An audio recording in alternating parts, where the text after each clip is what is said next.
Madam, paano na tayo? Baka kung anong gawin sa atin ni Boss Tanggol, baka patayin tayo. Makita mo mga kasama niya, may mga baril, mga takas yun sa bilangguan, mga pugante. Madam, tumakas na tayo. Ano ka ba? Eh kapag bumakas tayo, lalong isipin ni Tanggol na totoo yung mga bintang niya sa atin. Eh, ginawa lang naman natin yung dapat nating gawin. Ang swerte lang talaga ni Colonel Suarez. Ang dapat nating isipin kung paano maibabalik yung natalo sa kanila. Madam, nasa id natin ang puhunan sa pagpapatakbo ng pasugalan na to. Saan po tayo kukuha ng pera? Basta, bahala na. Intayin mo natin kung anong sasabihin ni Tanggol.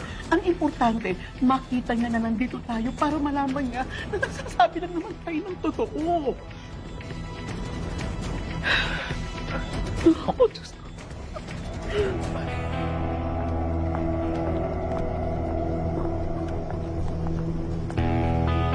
Sunod-sunod na ng kamalasan natin, ha? Nag-check na tayo, naubos pa yung puho natin sa pasugalan. Taga kayo naubos o pinatalo? Nautulong kisan tayo ng mga yun. Siguradong kasabot ng si Colonel Suarez. Tayong papaniwala sa mga yun. Baka naman totoo. Eh nakita ko takot na takot sila kay Tanggol.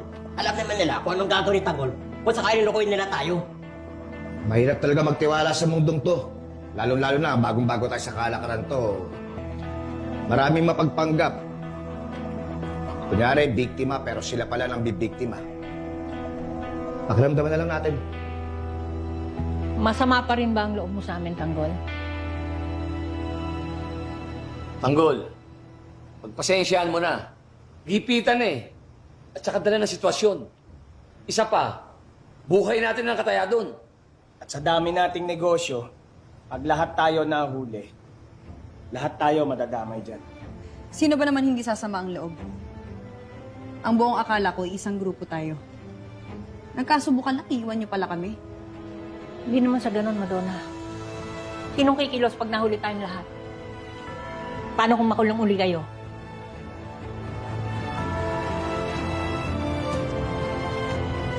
Hindi kasi ako ganun eh. Dahil kung kayo ang naipit, hindi ko kayo iiwan. Kahit yung pa maging dahilan ng pagkamatay ko. Kaya nga humingi ako ng dispensa, Tanggol. Pagpasensyahan mo na. Hindi na mauulit yun.